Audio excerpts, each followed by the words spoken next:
Thank you very much for that. For those of you who've just joined us, welcome to this live webinar hosted by the Johannesburg Holocaust and Genocide Center. My name is Mdun Duli, and I'm part of the education team at the center. And welcome to this very special presentation by Professor Phil Clark, titled Welfare, Justice, and COVID-19 in Rwanda, Tackling Inequality After the 1994 Genocide Against the Tutsi in Rwanda. And this webinar is in partnership with World Outside My Shoes. And of course, we also have Carl Wilkins joining us as part of the conversation. So we'll also hear Carl Wilkins do a presentation to us and saying a few words to us and answering a few questions as well. So he's very excited to have both Professor Phil Clark and Carl Wilkins, who I think are together for the first time, who are presenting for the very first time. Right.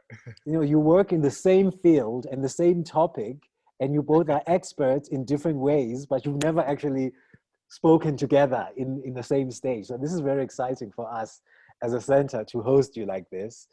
And of course, let me just tell you a little bit about Professor Phil Clark. So as it says, Professor Phil Clark is the Professor of International Politics and co-director of the Center on Conflict, Rights and Justice at SOAS University of London. And of course, Carl Wilkins is the director and founder of World Outside My Shoes, which is started in 2008. When we officially begin the webinar, I'll give you a little bit more information about Professor Phil Clark and Carl Wilkins. But for now, for those of you who've just joined us, welcome. Thank you for taking time out of your evening, out of your dinner to be part of this webinar. I just want to share some housekeeping rules before we begin. We will begin at, it is 7 o'clock now in South Africa. So in 1 minute's time, we are just letting a few more people in. So I'll just give them 1 or 2 more minutes. Please make sure that your sound is on mute throughout the event. We don't want any background noises interfering with any of the presentations. And also this webinar is being recorded. So if you don't want the world to see you, we are expecting an international audience. So if you wish to hide from the world, please just cut your video. However, if you're comfortable with being seen by the world, please keep your video on, but just make sure that your sound is on mute. However, we do encourage you to use the chat function, which is at the bottom of your screen. And then you can just communicate with us any questions or comments that you have for our panelists, for our presenters throughout the presentation. And then at the end, we'll present your questions and comments to our guests. And also, please tell us where you're joining us from. I did say we're expecting an international audience. Please tell us where you're joining us from. I know we have people joining us from the UK. Obviously, we have people joining us from Johannesburg. I'm coming to you live from Johannesburg. So it would be lovely to know who's joining us from where. It's always interesting to know, just in case anything happens, so we know who's from where. So those are all the housekeeping rules that I just wanted to share with you. In 1 minute, I'm going to begin the officially begin the webinar. So we have Deborah Mailer. No, is it Deborah Mauler joining us from New Jersey, USA? And then we have Karia Herberman joining us from Spokane, Wisconsin. So welcome. And then we have John Tyler joining us from Denver, Colorado in the United States. We have, of course, Carl Wilkins joining us from Spokane in Wisconsin. Then we have Barbara Holtman, who's joining. She says, hi, I'm joining from a 5-minute walk away from the museum from Isis in Johannesburg. Okay. And then Jennifer Rudner is joining us from Johannesburg. Jennifer was the lucky winner of a book in our previous webinar. So we had a webinar where we were launching a book, and Jennifer was one of the winners of that book. So thank you for joining us again, Jennifer. And then we have Dennis Bigesha, who's joining us from Kigali. So welcome, Dennis. And I'll just also, we have Christian Janse van Noordwijk, who's joining us also from Kigali. Wow, so that's exciting. And then I'll just read one last name. We have Ray O'Connor, who's joining us from San Francisco in California. And also Pam is joining us from California in USA. So I'm going to stop sharing my screen. So for those of you who've already joined us, we are expecting a few more people. Welcome to this live webinar. So today's webinar is titled Welfare, Justice and COVID-19 in Rwanda, Tackling Inequality After the 1994 Genocide Against the Tutsi in Rwanda. And may I just remind you that we are within the 100 days of commemorating the 1994 genocide in Rwanda. So it is titled Kwibuka.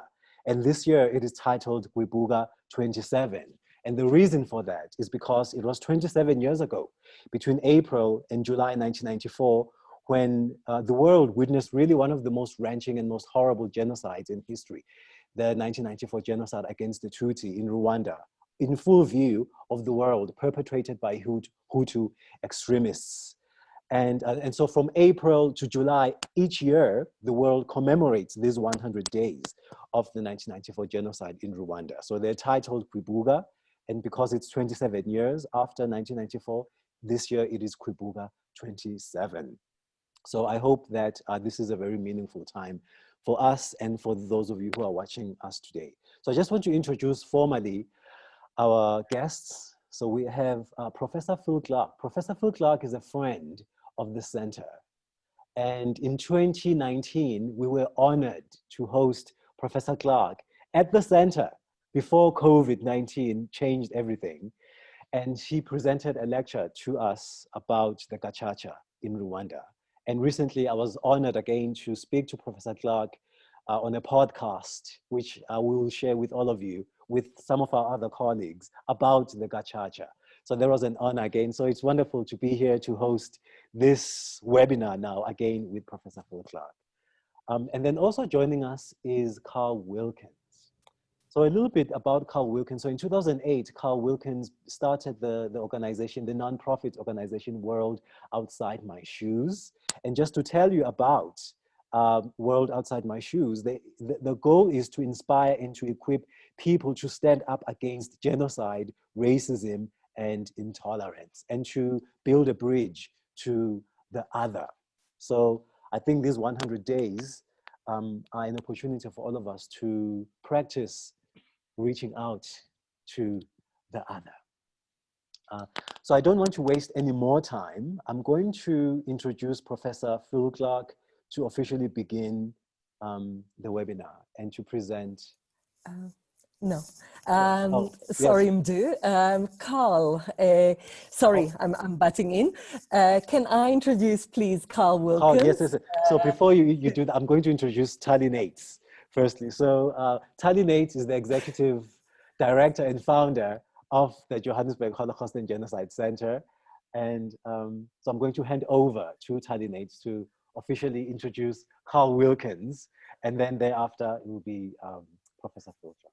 Absolutely. And it just shows you how Mdu is so eager for Phil to speak, because Phil is one of the best speakers that we ever hosted in our center.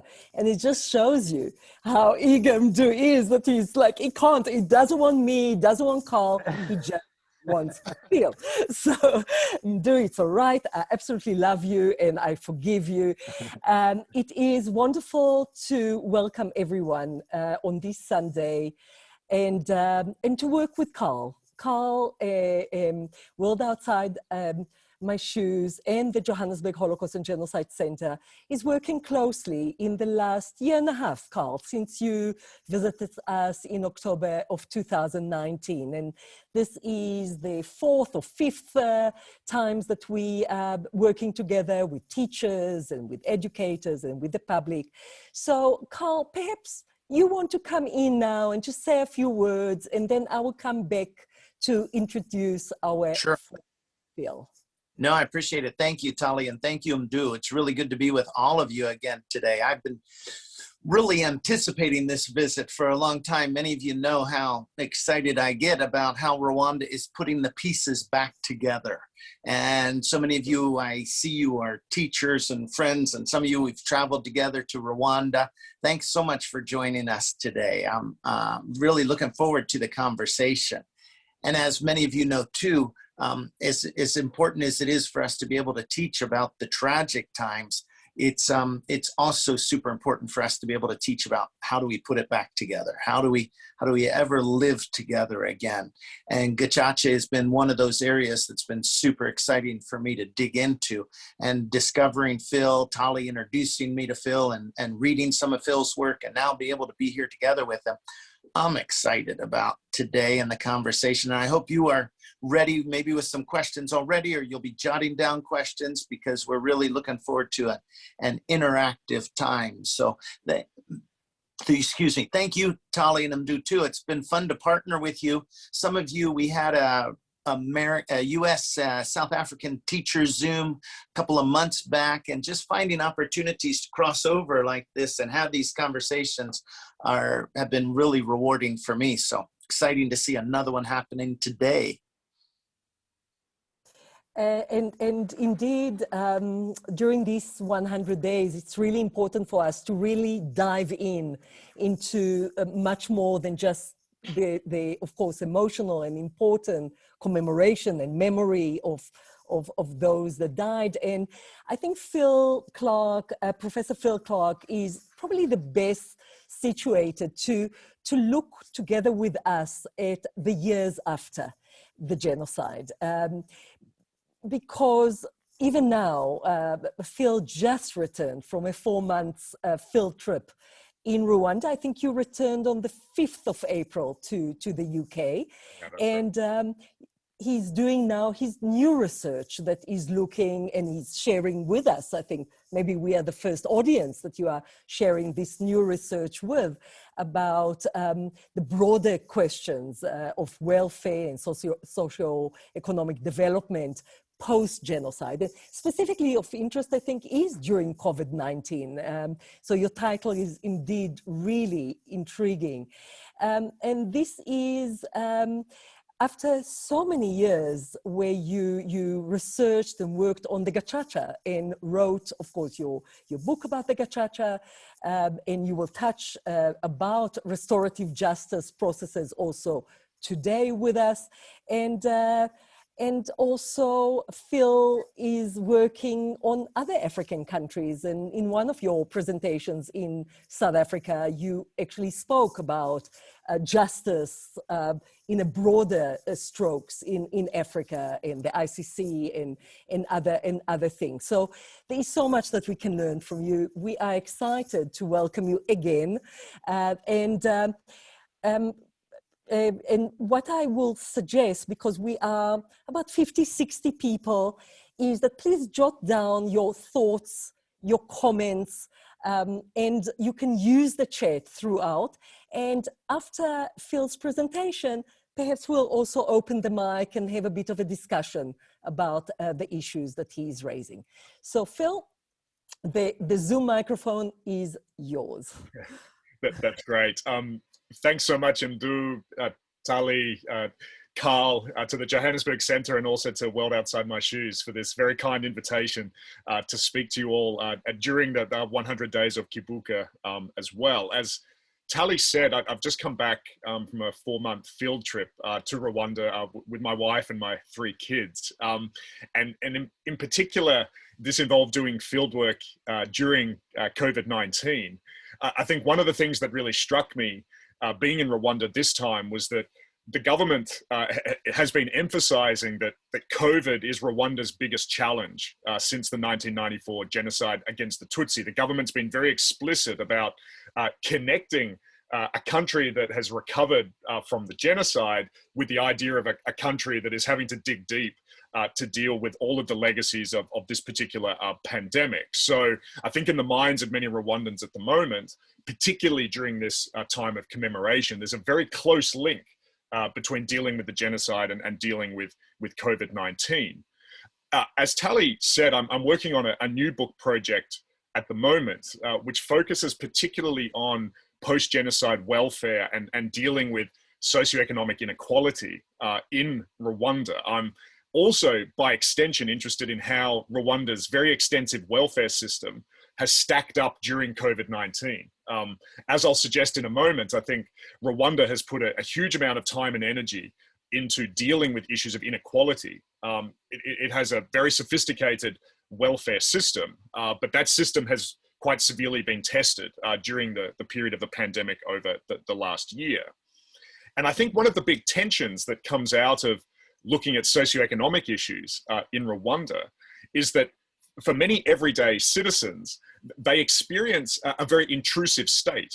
That they deal with a government that knows a huge amount about them, has a lot to say about them, and shapes their life in very profound ways. It's in some respects quite a heavy-handed government, I would suggest, but it's also a government that provides for its citizens. And there's a tension there, I think, for many everyday citizens who sometimes chafe against government surveillance, but on the other hand experience this very tangible welfare system. And so that produces some challenges, certainly for the people that I'm speaking to in my research in Rwanda. So I want to talk a little bit about that in this evening's presentation. I'm basically going to draw on this recent field work. I began this new project in 2018, so I did a couple of field trips a few years ago, and I'm going to draw on some of my most recent field findings. But I'm also going to try to connect this to the work that both Tali and Carl mentioned, which was my previous research on the Gacaca Courts, this 10-year-long system of village trials that Rwanda used to prosecute 400,000 genocide suspects at the community level. And I really want to look at welfare in Rwanda, but I also want to talk a little bit about justice through Gacaca. And I think there's a reason why it makes sense to put welfare and Gacaca side by side.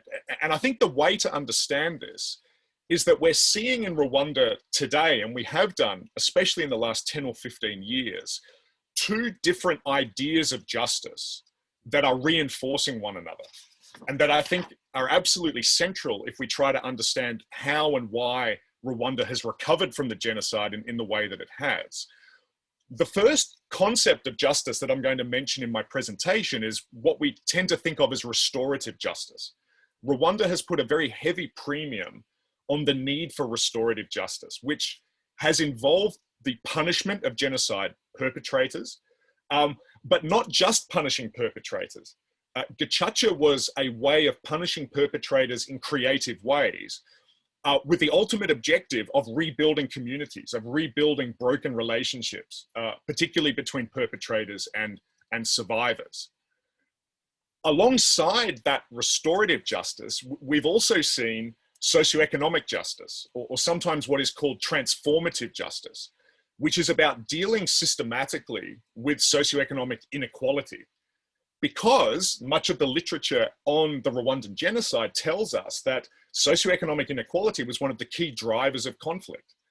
There were, of course, many causes of the genocide against the Tutsi. It's an incredibly complex historical event, but deprivation and a sense of socioeconomic difference between different ethnic groups was one of the key drivers of conflict. And so it's perhaps no surprise that Rwanda has embarked on a very systematic attempt at socioeconomic justice or transformative justice to try to deal with that kind of inequality.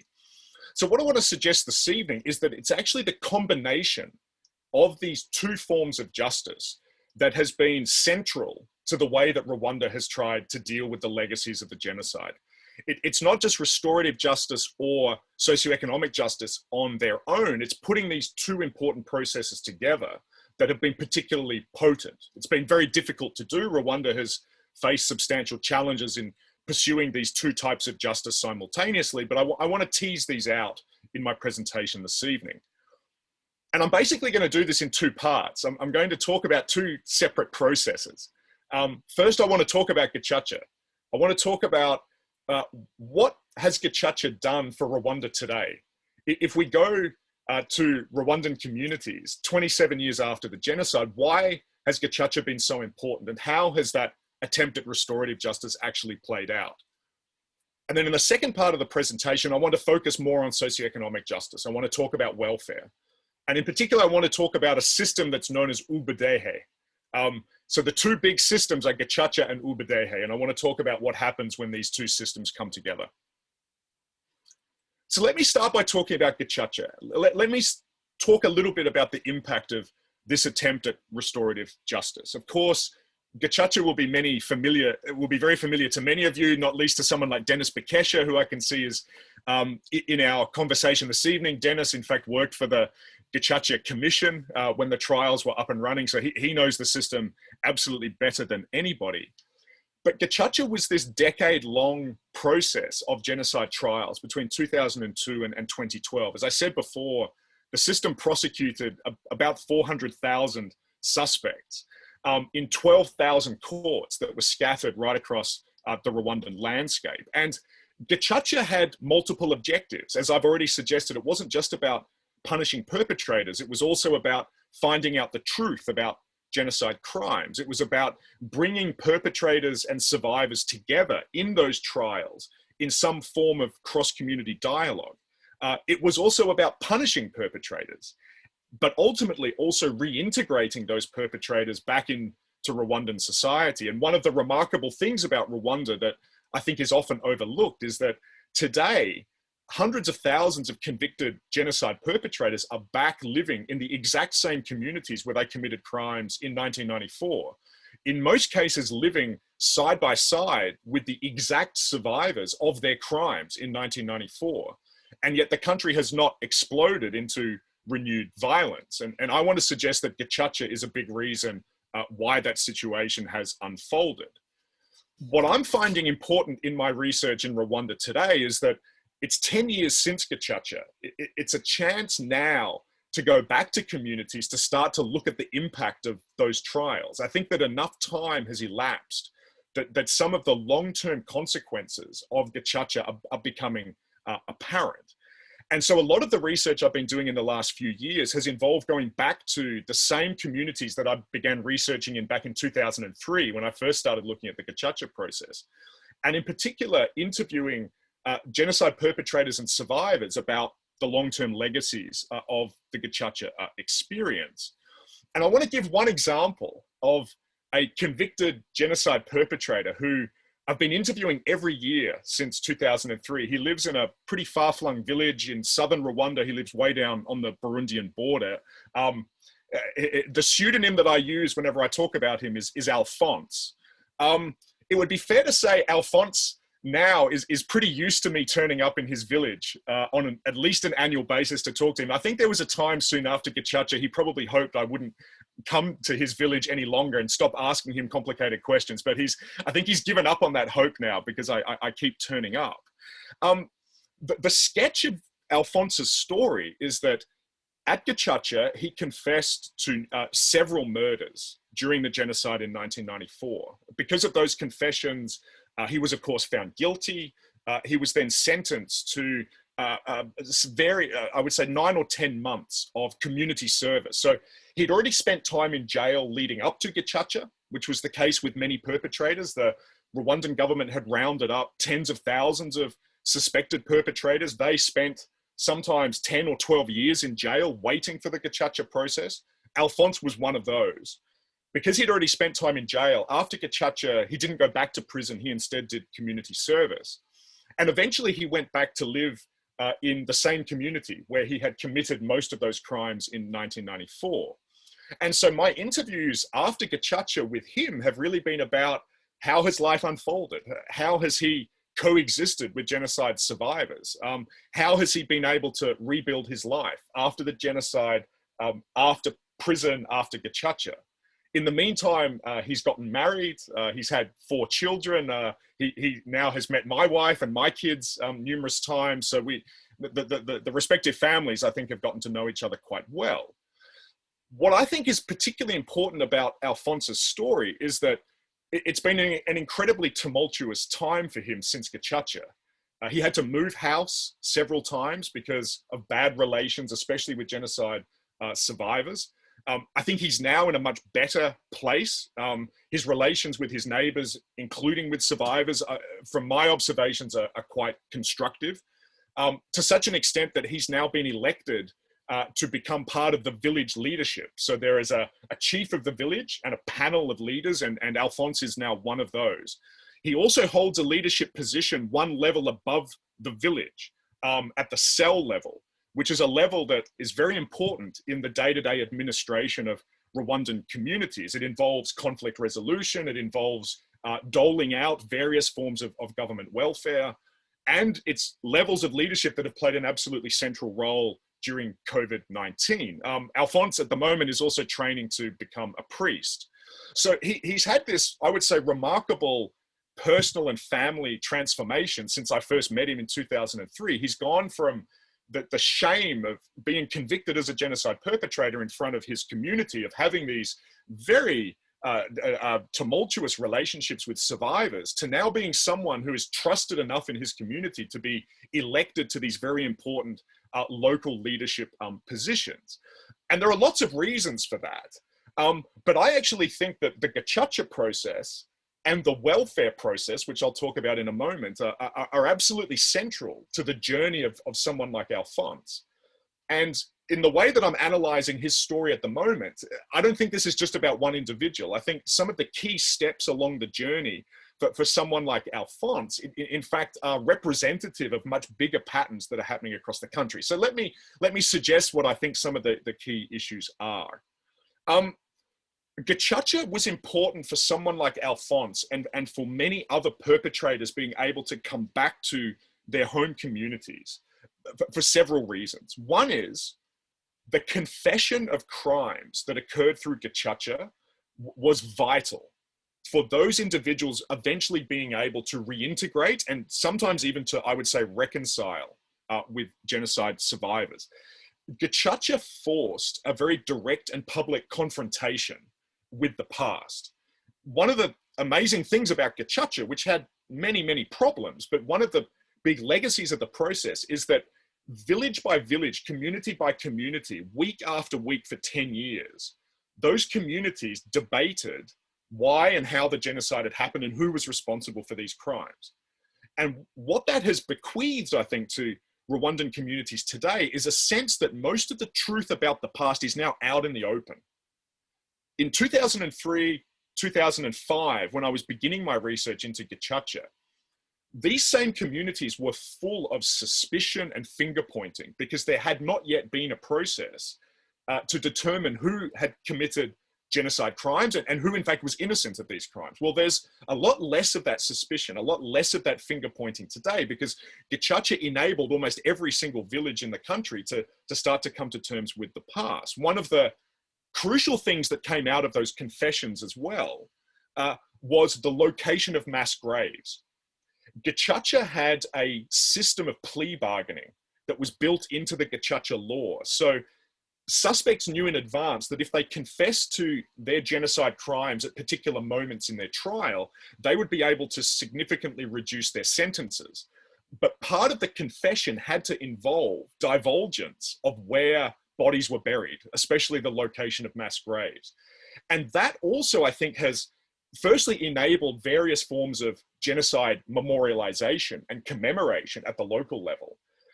But it has also helped deal with this issue of suspicion because now there is absolute clarity about who committed crimes, but also where are the bodies buried.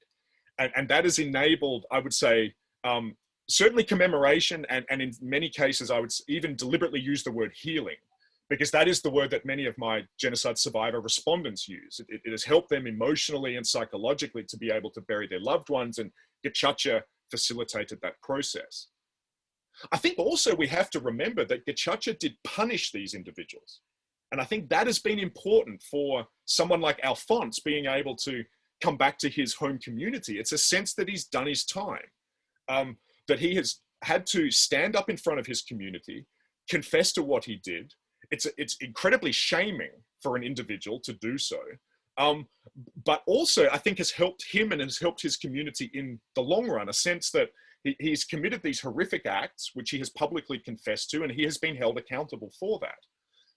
One of the interesting things that comes up in my research, and this is a little bit of an aside, is that, and I think Tali alluded to this in her introductory remarks, is I've also researched the UN tribunal for Rwanda based in Tanzania and the International Criminal Court based in The Hague, all of which are delivering justice in this same region.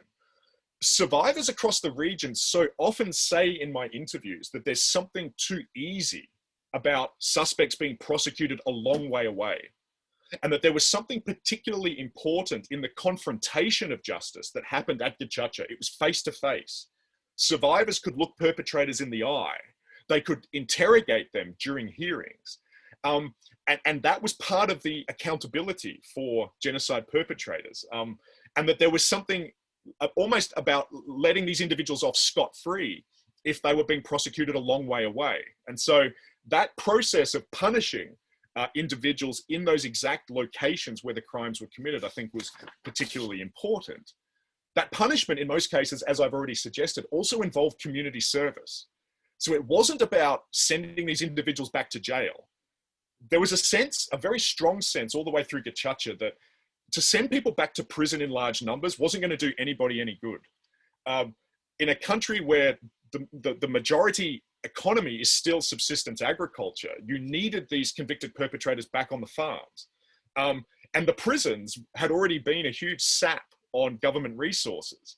And so you needed to reintegrate these individuals. And so community service was a way to punish, but also to get these perpetrators back into their home communities. In the process, community service also meant that those perpetrators were doing something that was seen to be socioeconomically valuable for genocide survivors, rebuilding houses, rebuilding roads, rebuilding marketplaces. So there was a big emphasis on needing to think more creatively about punishment. Punishment was seen as necessary. Amnesty was not an issue in Rwanda. It might have been in South Africa in another context. In Rwanda, there was a strong view that wasn't going to work.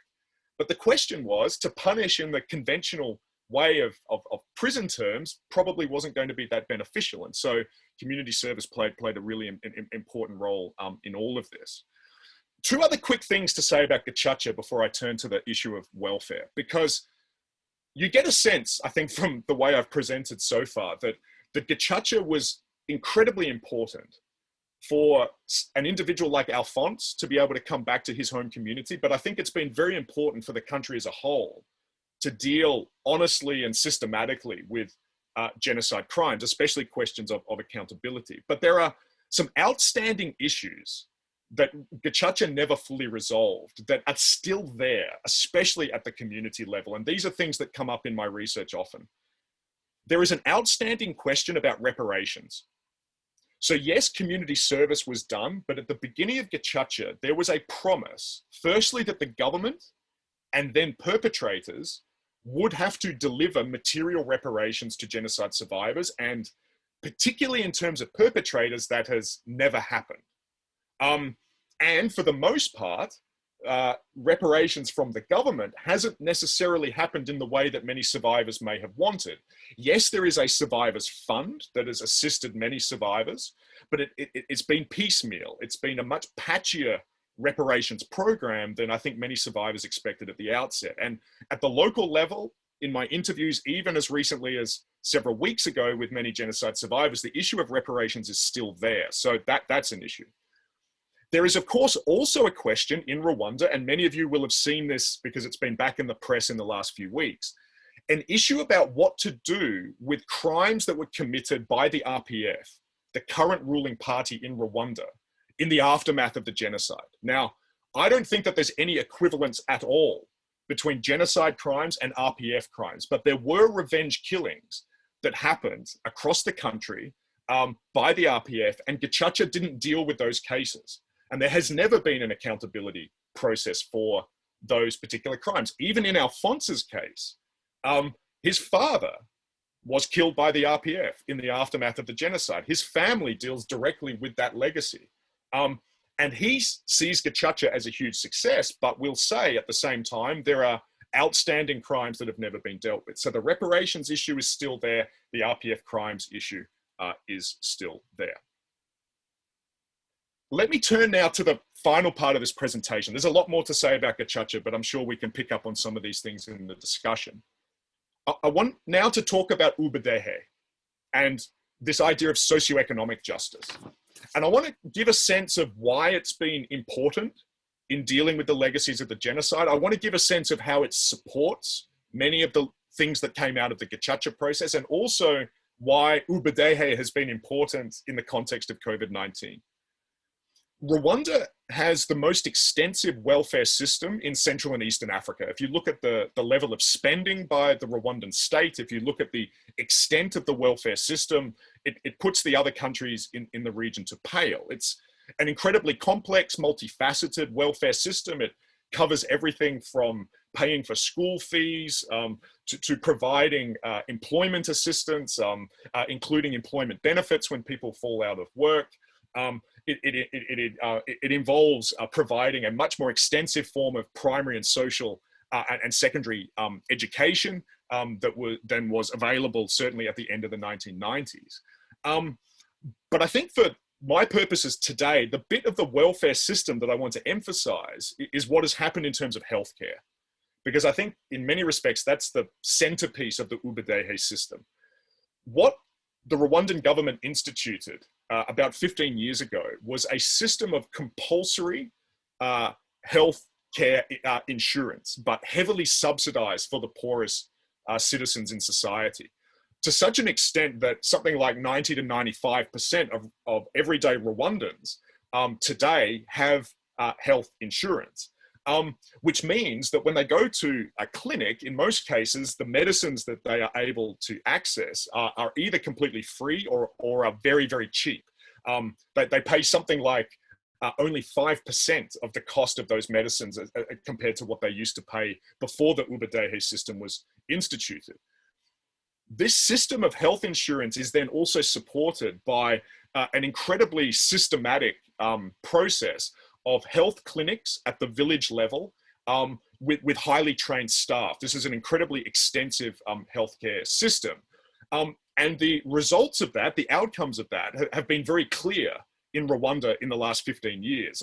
Rwanda has more than halved its child mortality rate on a whole range of other health indicators. Rwanda now is in an almost unimaginable position compared to where it was before that system of health insurance and the healthcare system was really increased. And the crucial thing for mine, and this is one of the things that I've been teasing out in my research in the last few years, is that the whole Ubudehe system, but particularly in terms of health, has been increased to all citizens regardless of their ethnic background. And that, again, I think is something that is often skimmed over in discussions about Rwanda. We quite rightly hear discussions about a highly centralized state, government crackdowns against dissidents and political opponents. And all of that, I think, is true in many cases and completely valid in terms of debate and discussion and needs a spotlight put on it. But what is often also overlooked is this very extensive cross-ethnic welfare system that has led to the tangible, visible uplift in the quality of people's everyday lives. And I think that has been crucial in terms of dealing with socioeconomic inequality as a driver of conflict. Let me just give a couple of features of the healthcare system and the Ubudehe system that I think are interesting. There are lots of things to talk about, but I want to be pretty selective here. We could see the impact of Rwanda's healthcare system during COVID-19. It would be fair to say Rwanda has weathered COVID-19 incredibly well. And even if you can compare it to its neighbors, I think it's done a pretty remarkable job. Within 24 hours of the COVID-19 vaccine arriving at Kigali airport, vaccinations were being put in people's arms in far-flung villages. And I was there, I was at those health centers, especially in southern Rwanda, witnessing just how quickly the vaccine was being rolled out. For that reason, Rwanda, of course, is incredibly angry about this idea of vaccine apartheid, this idea that the vaccine is being hoarded by the global north. I think the justifiable argument of the Rwandan government and many everyday Rwandans is just give us the vaccine and we'll use it. We have a system in place. We can roll this out in a matter of hours and our population could be vaccinated within a matter of days, but that's impossible because we can't get our hands on the stuff. The Lowy Institute, a very prominent think tank in Australia, in fact, ranked Rwanda first in Africa and sixth globally for its handling of the pandemic. And of course, this will spawn all sorts of studies as to why Rwanda has been able to deal with COVID-19 incredibly well. I think at least a big part of that is that there was a healthcare system in place that had already developed the trust of much of the population because it had proven itself to be highly effective over the last 10 to 15 years. So when you told people that there was this health issue that was hovering over everyone and you needed to comply with various government guidelines, but also that you could get help and you could get guidance from your local health clinic, most people tended to follow those strictures. And so I think that's a big reason why Rwanda has been able to deal with COVID in the way that it has. This system of welfare, including the healthcare component, I think has been incredibly important for Rwanda's recovery since the genocide. And it's really buttressed various things that came out of the Gacaca process. One of the big ones was as Gacaca was winding down, in my interviews, especially with genocide perpetrators, one of the things that perpetrators were fearful of was, firstly, that there would be reprisals by genocide survivors when they went back to their home communities. I mean, even Alphonse himself, he experienced that very directly. But there was a socioeconomic fear. Many Hutu genocide perpetrators looked at that Tutsi-dominated government in Kigali and they said, that government undoubtedly will do what every previous regime in Rwanda has done. They'll favor their own. They'll favor the Tutsi, and we will be systematically marginalized in the way that we were, for example, in the colonial period.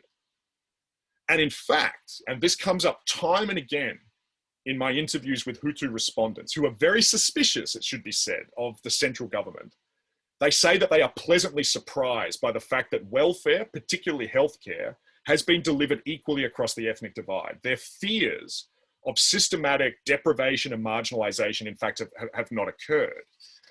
And that has been particularly important because at the same time as all of these things have been going on, the Rwandan government has been preaching a message that we need to get beyond ethnic identity, that we are now all Rwandans. That kind of message would have fallen flat if people were still experiencing socioeconomic deprivation in their day-to-day life, if they were seeing discrimination of any kind. And it has really supported that message of the need for a new national identity, that people can see it in a tangible way.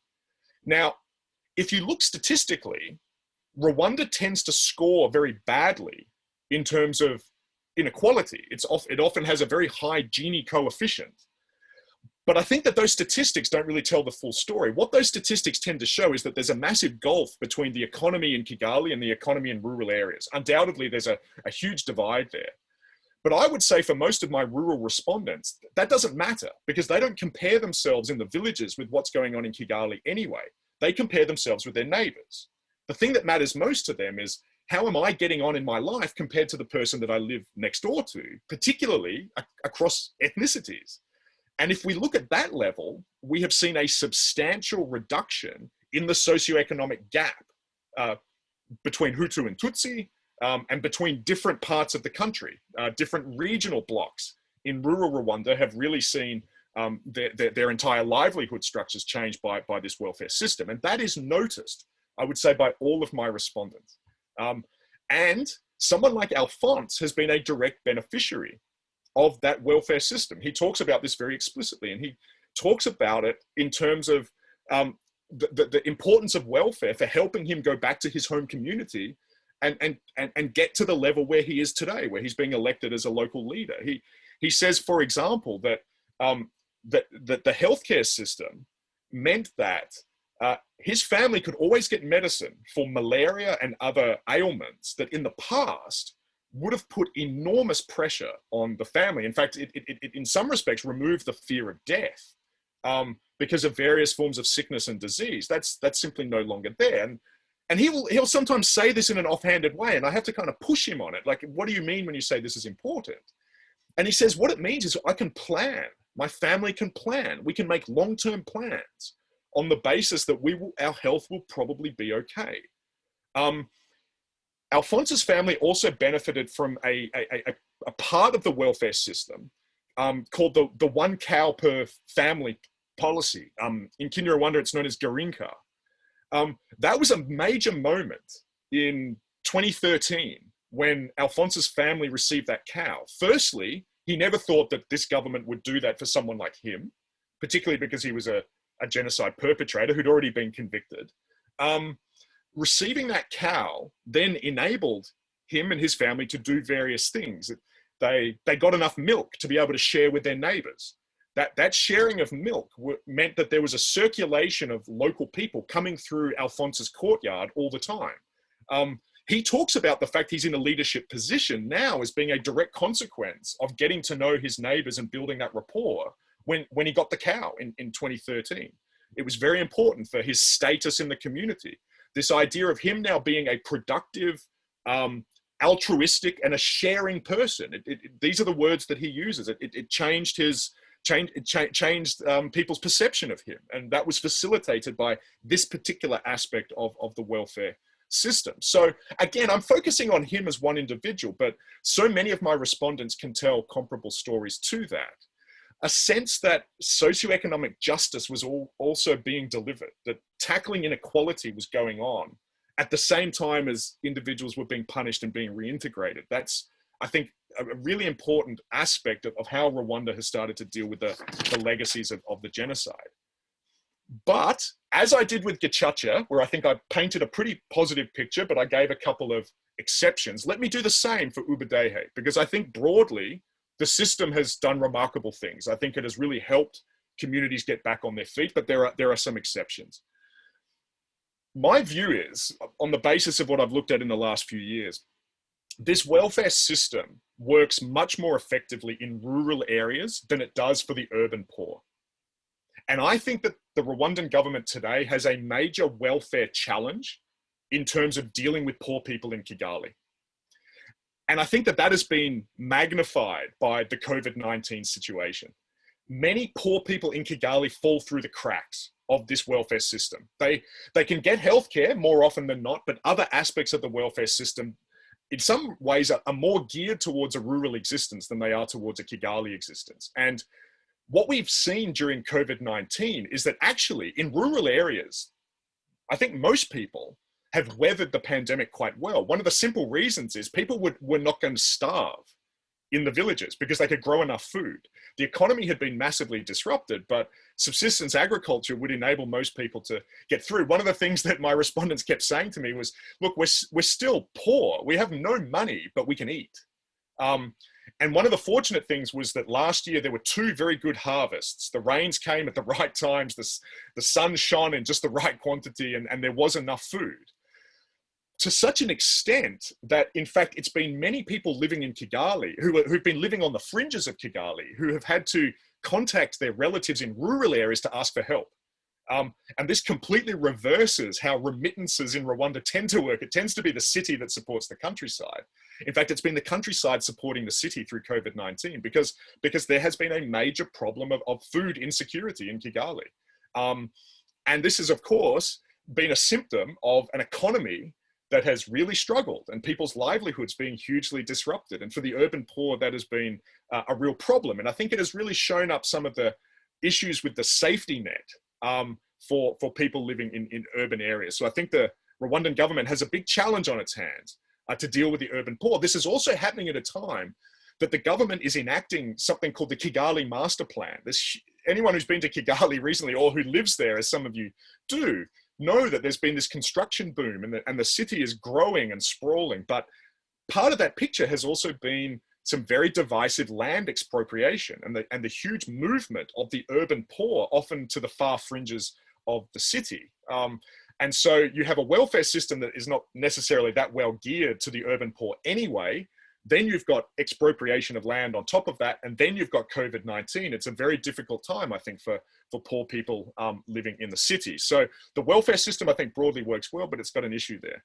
The final thing I'll say is that in many respects, I think this welfare system was particularly geared towards equalizing the socioeconomic relationship between Hutu and Tutsi after 1994.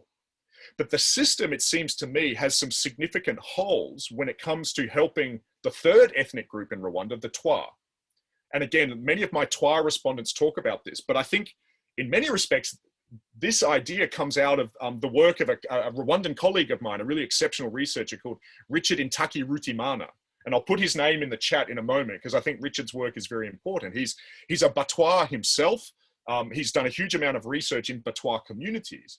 And what he's pointing to is that the welfare system, but in fact the whole political system in Rwanda, because it has been trying to get beyond ethnic identity, has not looked at necessarily the specific challenges facing the Twa as an ethnic group.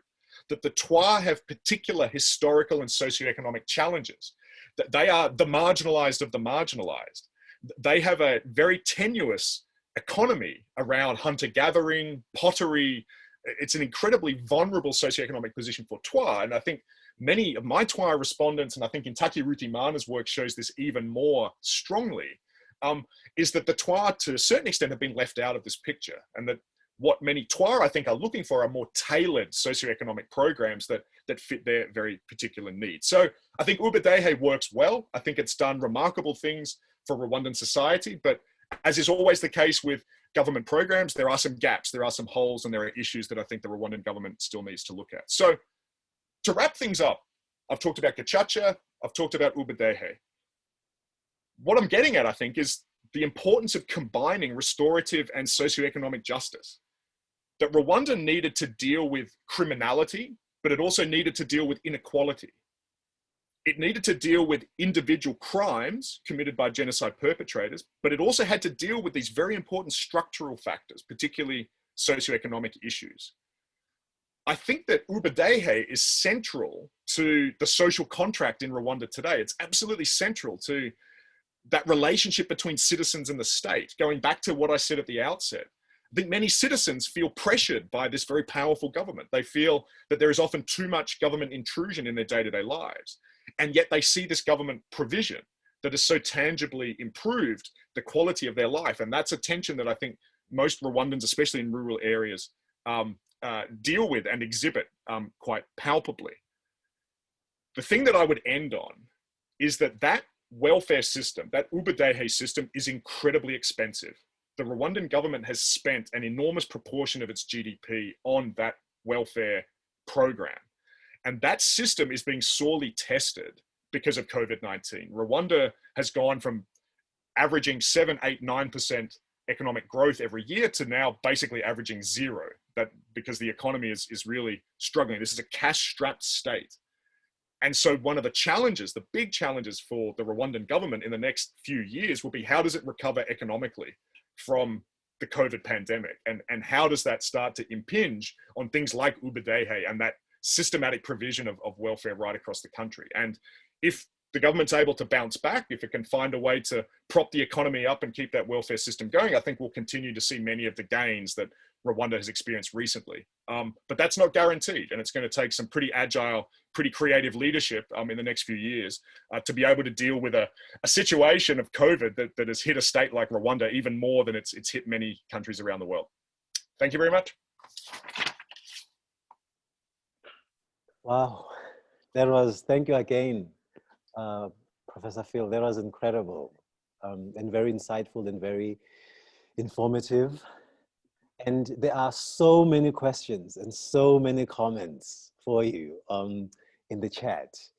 But before I go into the comments, I don't know if Tali and Carl would like to say anything before we go into the comments and questions. Carl, you start. Well, I was going to let you go first, but I'll take that opportunity. Phil, thank you. Tali, you set the bar high, talking about Phil as a presenter.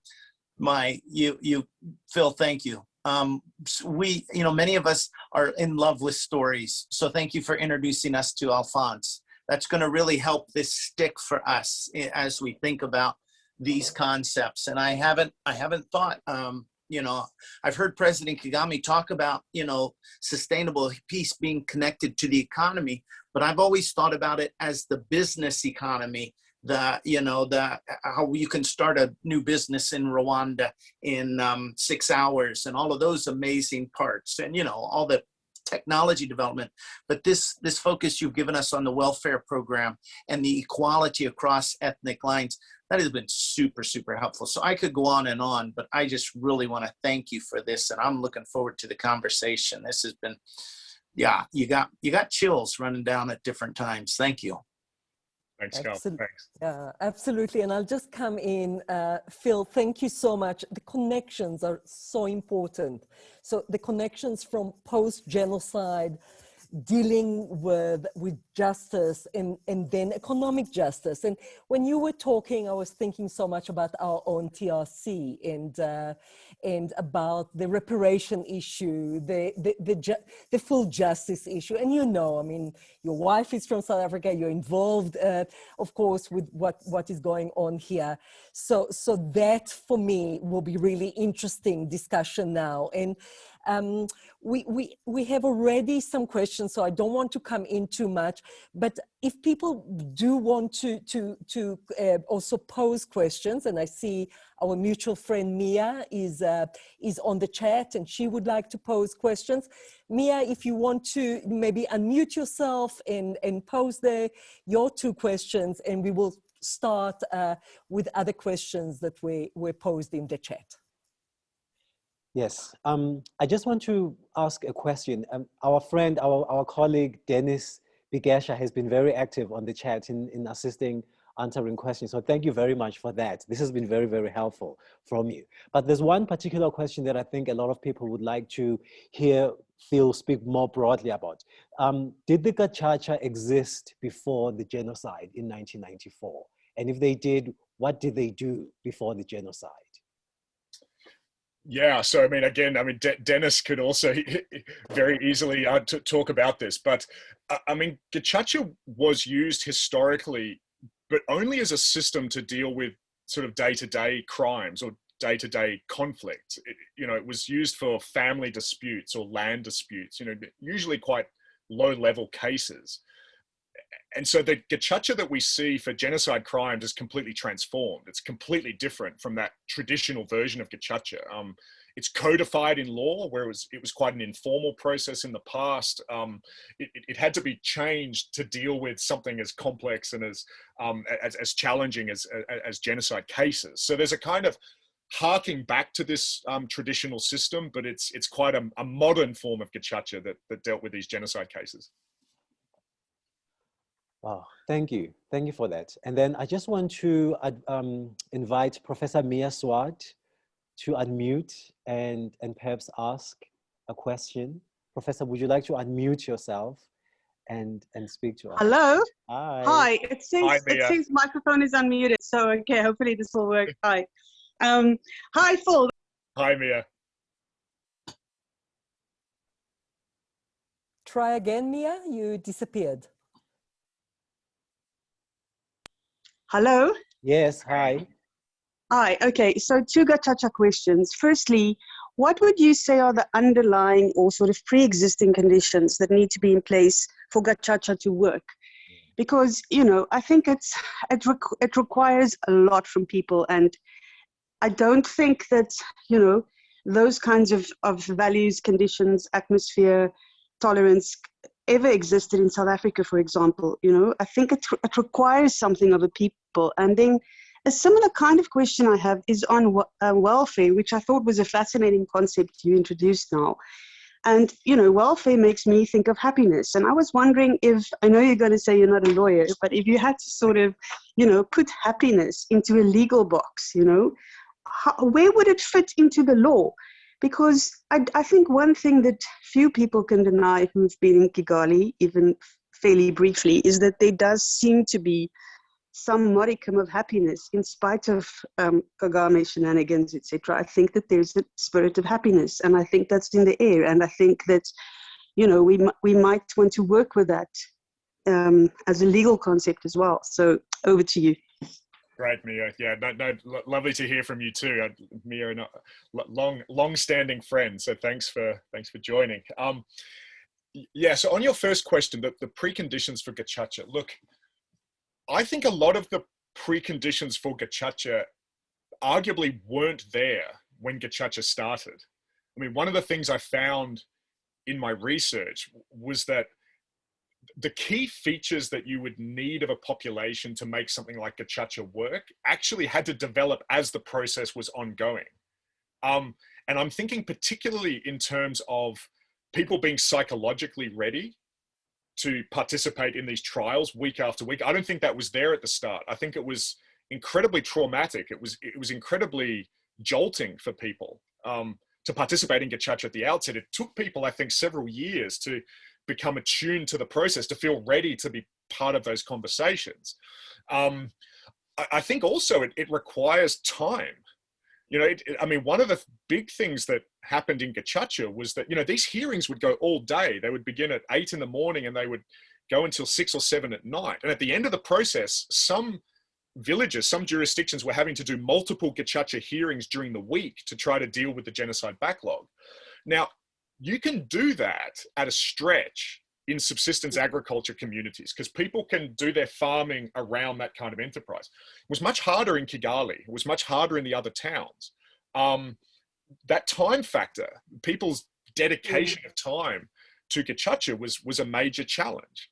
Now, what tended to happen in many rural areas was simply that, you know, the entire community would kind of agree that, you know, if there's farming that hasn't been done because of Gacaca, we'll all pitch in to cover for that. So I think the society had to deal with trauma. It had to deal with time. And then I think that there was a certain amount of trust that was required. You know, in order to overcome trauma and in order to dedicate that amount of time, people have to trust that this process is going in a productive direction. And I have to say that wasn't there in the early days. There was huge skepticism and suspicion of Gacaca on all sides. Survivor community, perpetrator community, and everybody in between was saying, I don't think we want to do this. I think this is going to ask too much of us. And we're not sure that it's going to get to the truth. We don't think it's going to deliver the justice that we're looking for. But, you know, I think there was a sense that the proof was in the pudding. And one of the ways that you could observe that was that there was just much more participation in trials as time went on. There was minimal participation across the country in the early phases. It escalated greatly through the middle sort of 4 or 5 years of Gacaca. And then I have to say, it also dropped off towards the end because people were just exhausted because they had been going to these trials every single week for 10 years and people were just drained. And in some respects, it was the only thing that I think everybody across the country agreed on at the end of Gacaca was that, thank goodness it's over. So I think those are some of the factors that you need to make a process like that work. And those factors aren't always going to be there. And I think that would be my warning to any other society that wanted to do something like Gacaca is that, you know, you should think carefully about whether those kind of foundational elements are in fact in place. On your second question, this idea of happiness, I'm kind of glad you brought this up because, you know, one of the things that's interesting, and it's been reported a bit in the press in the last couple of years, is that Rwanda scores badly in terms of the happiness index.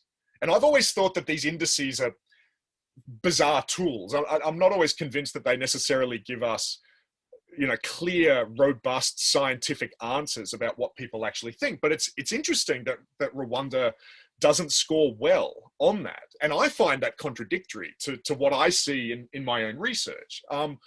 You know, if I was to talk in very general terms, what do I observe in the population or what change have I seen? It's a growing sense of trust and confidence in each other and in the future. I think that has, I would say, happened since 2003. So why does Rwanda score badly in terms of happiness? And I've been trying to get to the bottom of that. Part of it, I think, is maybe the types of questions that you ask. And I think that if you just ask people, do you feel happy? I think in many Rwandan communities, I'm generalizing here, but I think in many communities, there's often a sense that we should be advancing. You know, there's often a sense of we've stabilized the situation. We are more equal, but we are perhaps not seeing that fundamental change. We're not leaping socioeconomic levels. And there has been a discourse from the Rwandan state that people should reasonably expect that to happen. Now, it's been happening in Kigali, but it's certainly not been happening in the countryside. And I wonder whether that's maybe where a sense of unhappiness gets expressed through these quantitative surveys. Now, where does that fit into the law?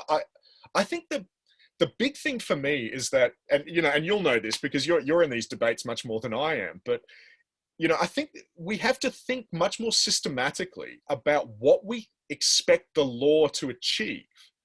What are we trying to get to by using legal mechanisms to punish perpetrators? And I think that's maybe where an idea of happiness or social cohesion or harmony or rebuilding relationships has to come into our language. This is why I very deliberately used the phrase restorative justice, because I think that that is ultimately what Gacaca was aiming for.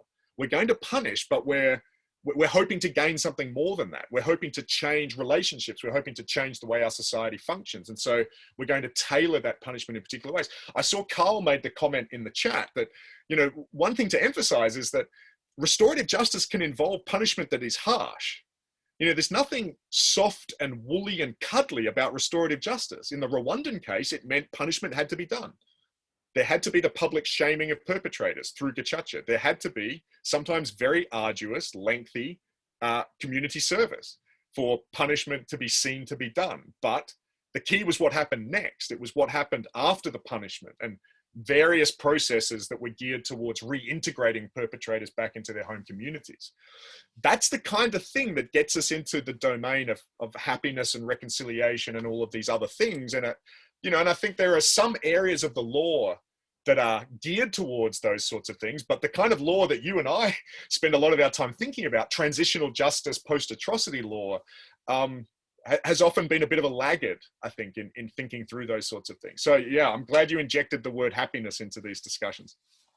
Phil, there's a question that's linked literally to what you've just been saying now, and it's from John Tyler. So he says, speaking of healthcare, how are they dealing with PTSD and other mental issues? Yeah, no, great. That's a great question, John. Look, I would say that is an area that the Rwandan healthcare system has really struggled with. And speaking to various psychiatrists, psychologists, academics working on psychosocial issues, they all say exactly the same thing, which is it's not for want of trying, but we lack expertise in this country. And the scale of the problem is so immense. And that trauma is there at the community level. You know, I also think, especially as non-Rwandans, we sometimes brush over just how vital trauma is in people's day-to-day lives. You know, I can talk about restorative justice, I can talk about welfare, but underlying all of that are very, very traumatized communities where, you know, there are often quite unaddressed psychosocial issues. Now, communities have mechanisms to deal with those. You know, outside of the formal healthcare system, I've seen lots of communities across the country that have banded together to try to deal with trauma in their own ways. So church groups are doing this, various socioeconomic collectives are coming together at the village level to deal with the issue of trauma. But this is still, at the end of the day, a very resource poor country in terms of personnel and in terms of economic resources. Many of the psychosocial specialists were either killed or fled the country after 1994. And the country is still in a process of luring that talent back and developing it through the university system. But at the same time, you've got a population that is still dealing with that trauma. So yeah, it's an issue that I would say the system really struggles with.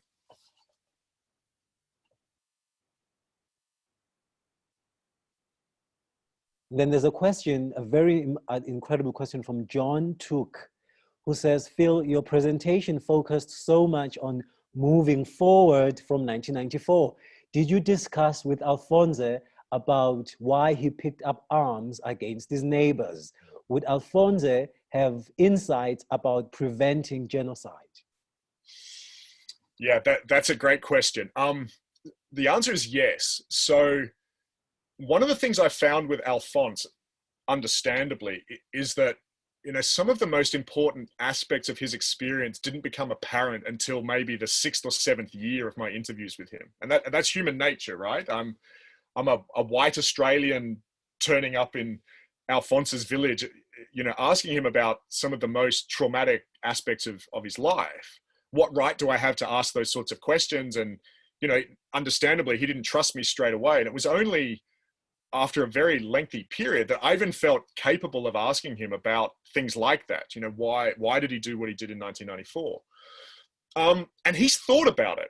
you know, he's quite a reflective person, and he gives quite a complicated answer. You know, on the one hand, he gives a common answer that you hear from a lot of perpetrators, which is that they believed the government propaganda of the day, that if they did not kill their Tutsi neighbors, they themselves would be killed by the RPF and their supporters, that the genocide was really an act of self-defense. I think that's at least part of Alphonse's thinking, and he says as much. But he also talks about the local pressure, the local dynamics of very powerful people in his own community who were mobilizing perpetrators, forcing them, coercing them to do these things. And also it was a sense of belonging. You know, he uses that word very explicitly. He talks about the importance of participation in the genocide out of a sense of belonging and loyalty to your own ethnic group. And that if you didn't participate, not only might you face reprisals from your own group, even if you survived the genocide yourself, you would never fully ever again be seen as part of that community. And so what you've got there is a very complex constellation of motivations. Partly it's about believing government propaganda, partly it's about very local coercion, partly it's about a sense of identity and a sense of belonging. And so I think when we start to grapple with questions of genocide prevention, I think we have to deal with that reality, that not just in Rwanda, but, you know, I also do work in northern Uganda, I do work in Eastern Congo, and I would say you see a similarly complex array of motivations and pressures. And until we realize that that's where mass conflict often comes from, it comes out of a very complicated combination of factors. If we don't have a multifaceted response to that, then we're not going to get very far. And there's a tendency still, I think, to deal with mass conflict in a preventive sense, in a very, you know, single-focused, one-dimensional way. Well, if you listen to someone like Alphonse and understand why he did what he did, I think you recognize that prevention is going to have to be much more sophisticated than that. Mm. Wow. Another deep question from Jan Nab Cabral. He says, Phil, in the TED talk that Carl shared beforehand, I saw many levels of promise for these ideas moving forward throughout the world, including as we think about defunding the police, reforming the criminal justice system, and prison abolition movements. Native justice circles are becoming implemented more frequently in schools. What promise do you see for Western nations? Yeah, that's also a great question. Look, I always think we have to be a little bit careful about how ideas travel from one place to another. I always think that there's sometimes this desire to take what a place like Rwanda has done and sort of transport it elsewhere. But I know that's not where your question's going, but I wanted to make that comment. But I think the big thing that I would take out of the Rwandan experience is that there is more creativity around how to punish perpetrators than we often think. I think in the global north, in places like the US, Canada, Britain, where I now live, Australia, where I'm from, you know, there's a particular, often very narrow idea of what justice, particularly punishment, is supposed to look like. And I think what Rwanda did at the end of the 1990s and the early 2000s, for all sorts of reasons, was it said, that way of doing justice is not going to work for us. Firstly, we've got an unimaginable challenge. How are we going to deal with hundreds of thousands of suspected perpetrators? And if we put them through a conventional court system and then we try to send them to jail, the judicial and the prison system are both going to collapse. So that's not going to work for us. So then what Rwanda did was it looked inward. It looked to its own society. It looked to its own culture. It said, you know, what values, what practices do we have that we might be able to transform to deal with this backlog of genocide cases? And that's where Gacaca came from. One of the things that I should have emphasized in my presentation is that Rwanda instituted Gacaca against monstrous international opposition. All of Rwanda's donors were saying to the Rwandan government, don't do Gacaca. Gacaca is going to be a disaster. International human rights groups wrote very angry reports about Gacaca, especially in the early years, saying that it would lead to mob justice and it would inflame ethnic tensions, none of which, of course, happened. So against that opposition, Rwanda said, in many ways, we don't care. You can tell us how you think we should do this, but we're the ones who have to live with the consequences. We're the people who are trying to deal with the challenges of the genocide. And so we're going to do Gacaca whether you like it or not. There was a bravery and there was a creativity there that I think, if nothing else, should be an inspiration to other parts of the world. Let's think differently about how these things can be done. Let's think about exactly what challenges we're trying to address and where we want to get to as a society. And if the way that we do law, if the way we do justice at the moment isn't dealing with the past and it's not getting us where we want to be, then there's a problem with law. There's a problem with justice, and these things need to be reconceptualized. So there's some inspiration, I think, that can be taken from the Rwandan case. Wow. I think maybe one last question, or maybe if, but I'll ask this one. I think it's an important one. So Judy says, Phil, could you comment on the existent scholarship that highlights the proliferation of state power at the expense of political opposition and absence of civil liberties? Have your respondents addressed this with you? Yeah, absolutely. That's a pretty unavoidable topic in Rwanda, and certainly in the scholarship on Rwanda. And as a political scientist, I certainly can't avoid it. Look, there's no doubt at all that Rwanda is an incredibly closed political system. And there is, to my mind, no effective political opposition inside or outside the country. And the RPF have been pretty systematic in dismantling political opposition. And that's an issue. That is a significant challenge for the country. Now, I ask my rural respondents what they think about this, because they notice it. And again, you get a very complicated picture. I think there's sometimes a view outside Rwanda that this is just a dictatorship and the whole population lives in fear. I think that's an incredibly narrow understanding of what's going on in Rwanda today. I think the bulk of the population looks at the national political system and says, we would like to see it open up more. We would like to see a plurality of voices. We would like not to have to look over our shoulder when we talk about contentious issues. As I said right at the start of my presentation, I think that many Rwandans feel the intrusion of the state very, very powerfully. But that perspective is tempered by some other realities, part of which is this welfare picture that people are now being provided for in a way that, as many of my respondents will say, they've never been provided for before. And I think sometimes we can get caught up in the elite dynamics in Kigali and in the Rwandan diaspora and think that that represents life for everyday respondents in Rwanda, everyday citizens. And I don't think that that's the case. The vast majority of everyday Rwandans, especially in rural areas, I think are trying to get on with their life within this very narrow political system, and would like to see some change in the way that system runs, but are also fearful of change for change's sake. And this is something that I must say, even my Hutu respondents talk about. They don't want to see the toppling of Kagame's government just for the sake of it. They want to know what else is going to come.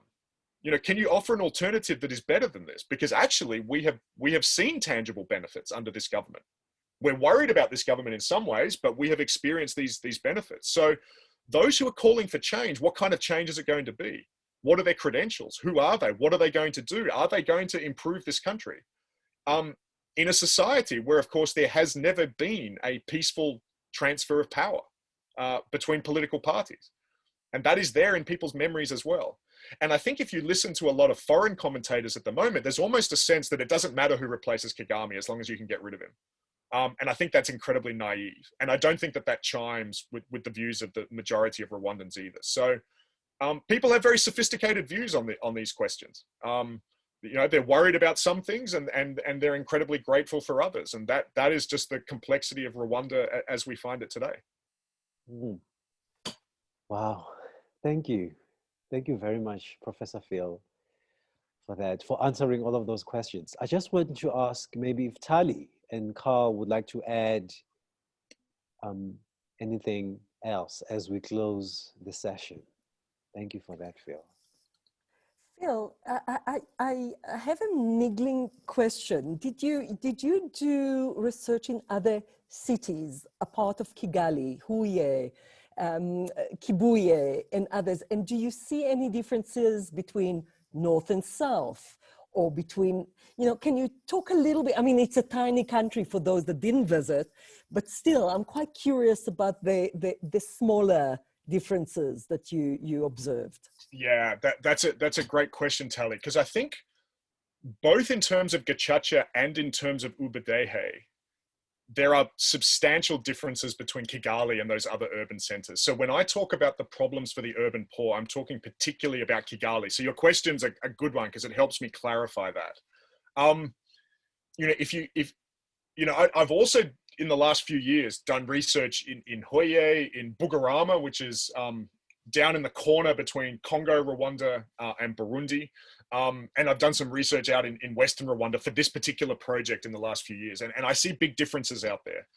I think that particularly in terms of Ubudehe, I think the urban poor in those places are falling through the cracks a lot less than they are in Kigali, possibly just out of sheer proximity to agricultural communities, which much of the welfare system is based around. So if you're poor in, say, Hoye, you can still access many of the benefits that your family might be getting out on the farms. Now, sometimes it can mean moving, and that's, a lot of my respondents have done that. They've moved out of these urban areas back to the countryside because there are certain benefits they think they can get there that they can't get in urban areas. Now, this is all very tricky because as all of this is taking place, the government is encouraging people in the smaller towns and out in the countryside to move to Kigali. You know, that is the hope. At the moment, we're looking at 10 to 15% of the national population living in Kigali. The hope is over the next decade to get that more to 25 to 30%. So the government is urbanizing. The government wants to see more and more people living in Kigali. And the Kigali master plan is totally geared around that. And so that, I think, shows just how important this issue of the urban poor is. Because if anything, it could increase as time goes on. But to come back to your question, I think life socioeconomically is less pressured, is easier for those in the non-Kigali urban areas. And Carl? Just coming off mute there. You partially answered that, Phil. I was interested to hear that many of your respondents, or at least some, let's say, of your respondents have moved back to the country. Why do you think the government is pushing for people to move into the capital? And is it just people in general, or are they looking for trying to get a more educated demographic in the city? What's their long-term thinking as you understand it? Yeah, I mean, I think the main reason is a total transformation of the national economy. I mean, the Rwandan government sees economic prosperity lying in moving people out of subsistence agriculture and into other lucrative industries, particularly in the IT sector, in the tourism and conference hosting sector. You know, these are some of the big economic pushes by this government. And so there's a sense that people in rural areas are not as productive economically as the government would like. And a sense that this is a tough economic terrain that needs to change. This is a landlocked country with no natural resources of any note. Very little agricultural exporting can be done in this region because most of the neighboring countries produce exactly the same agricultural produce as Rwanda. And so, you know, subsistence agriculture keeps people alive during COVID-19, but it doesn't see the nation grow in the way that this government would like. And this is, as people on this call I'm sure will know, is an incredibly ambitious government that has seen massive economic growth in the last 15 to 20 years, but wants to sustain that long into the future. And so urbanizing the national population is seen as part of that economic vision. Nice, thank you. Was that piece you recommended in the chat in reference to the idea of consensual politics? Yeah, exactly. So, okay. I wrote a piece in Foreign Affairs about 2 weeks ago, which is, on one hand, it's a review of a book about Rwanda that's been getting a lot of press lately, a book called Do Not Disturb by Michaela Wrong. It begins with the assassination of the Rwandan dissident Patrick Karegeya in Johannesburg, as it happens. Right. But the piece kind of goes beyond Wrong's book to talk about how I broadly see Rwanda today, and some of the Nice. reasons why I think wrong is wrong in Nice. her book. I don't think she's completely wrong. I think she says some important things about politics in Rwanda today, but I think, especially in terms of the domestic situation in Rwanda for everyday people today, I don't think she tells us very much in that book, and I'm hoping to add something to that in that piece. So yeah, if people are interested in some of the stuff I've been thinking about recently, that might be the place to look. Excellent, excellent. Wow, thanks so much, Phil. Really appreciate it. And robust questions. This group, we could go on and on, I think. I really appreciate all of you who've joined us today. And I'm for one, really grateful that it's recorded and that you're okay with that, because I'm going to go back and listen to the recording. I was pretty loose on taking notes and just throwing a few things in the chat, but I'm really looking forward to go back and taking detailed notes on this, because you gave us so much solid content, which I just really grateful for. No, that's very kind. Thanks, Carl. There was one other thing that I wanted to mention, which is that, Dennis Bekesha is part of what I'm about to say, that there's a community of really outstanding Rwandan researchers who have been writing on many of the issues that I talked about today. And if people are interested in the scholarship that's been produced by Rwandan researchers, I'd really recommend you look at something called the Genocide Research Hub. Let me just put that in the chat. If you go to the Genocide Research Hub, it's run by the Aegis Trust, which runs the Kigali Genocide Memorial in Kigali, but they've had a research program running over the last 6 or 7 years. Dennis and I have both been involved in that. There are about 20-25 articles and working papers that have come out of that. Rwandan researchers working on contemporary social and political issues in Rwanda. And I think it's some really outstanding research. And yeah, I would really encourage people to look at that. So yeah, please go to the Research Hub and check those papers out. Thank you. Ndu and Tali, I was just thinking, Dennis, if we could just have one comment from you. We really appreciate you joining, appreciated you participating in the chat. And if there was one thing you'd like to add to the conversation as we wrap up, we'd love to hear that. Yeah, I just want to thank my friend Phil for the good presentation. And there is something I checked that has attracted my attention about, what moved me. Someone even put it on the chat that moving from a perpetrator to a priest and to even a leader in the country. So when I was checking, I said, is this possible? Because these things I'm even forgetting. I said, but Article 78 of the Gacaca law was not allowing those perpetrators to be leaders at the same time. You cannot be a perpetrator and a leader. But to strengthen what Phil has said, the main intention of the government and Rwandans in general was to have people feel the remorse, and after feeling the remorse, after confessing, then everything is possible. So Article 76 of the Gacaca law was having these additional punishments like civil rights and so forth in 2 categories. So if you confessed, I have been checking that you were supposed to be under those limits within the time you were serving the punishment. And when you never confessed, then even if you go to court, to prison, and then you finish your sentence, you cannot have these limits lifted. So I have brought that because I want to show that at least confessing, pleading guilty is something that was considered very important for the society, for restorative justice and so forth. Otherwise, I know whatever he has mentioned, Phil, is what I would also mention. Not everything, I may have my my reservations, but most, maybe 90%, I agree with what he has mentioned. Thank you. Thank you very much.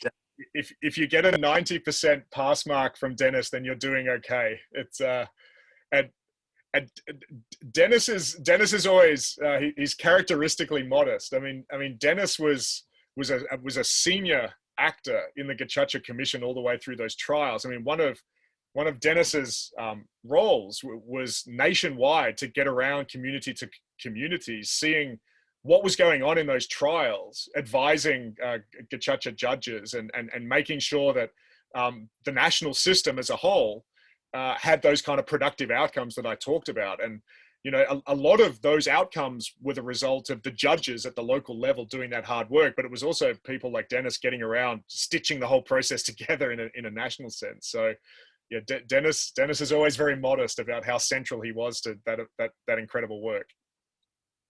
Yeah, but Phil, what I like again that has been asked and what you presented very well is about the institution of the Gacaca Courts. It is something that came from the government. Don't even say like the other countries, even the citizens themselves. I think a good number of the citizens were not sure that Gacaca Courts were going to succeed until they started operating. Probably even people like me, because they started when I was at the university and I was a student of law, and I said, this is a total mess. How can you say there is a genocide case and then you are giving it to people that have even not gone to the school of law? So this was a challenging situation until on the 23rd of May, I think 2005, then we started going, I remember, around Kigali and seeing what is taking place in the country, because the courts had already started to operate, and said, oh, this is very beautiful. They are even behaving like any other court. And also to facilitate the situation, the citizens are helping. It is the work of the citizens. I always tell people that much as we say, and we have in the constitution of Rwanda, that justice is rendered in the name of the people, by Gacaca Courts, you say justice is rendered by the people, not in the name of the people. They are doing it themselves. So it is beautiful always to share such memories, feel of longer time, 2005, even before. And today, we cannot even believe what was happening was being done by the local people. Some of them not knowing even how to read and write, but the determination of the people to build their country, the determination of the people to tell the truth, the determination of the justice was the main, I would say, driving factor of whatever success was in the Gacaca Courts. Yeah, I really encourage people to look up Dennis's work on Gacaca, because it's an amazing, both academic but also insider's view on how the system functions. So yeah, please look for Dennis's work. I mean, Dennis, I'm sure, won't mind me saying this, but Dennis came to me a couple of years back and he said, look, I know you wrote that book on Gacaca, and it had a subtitle, which was Justice Without Lawyers.